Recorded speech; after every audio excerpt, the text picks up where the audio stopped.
ছোট জমে থাকা পানিই হতে পারে শত শত মশার জন্মস্থল। তাই আজই এটি সরিয়ে ফেলি নিজের সুরক্ষার জন্য।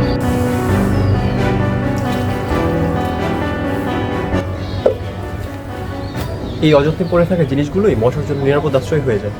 আমরা একটু খেয়াল রাখলেই এগুলো বন্ধ করতে পারি। পরিষ্কার পরিবেশ শুধু সুন্দরই নয়, এটি আমাদের সুস্থ থাকার প্রথম ধাপ।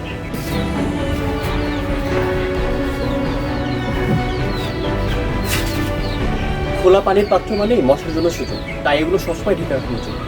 সচেতনতা এবং ছোট ছোট অভ্যাসই পারে আমাদের নিরাপদ রাখতে।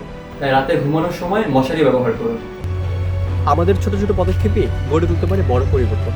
চলুন আমরা সবাই মিলে প্রতিরোধ করি, মশামুক্ত নিরাপদ সমাজ গড়ে তুলি।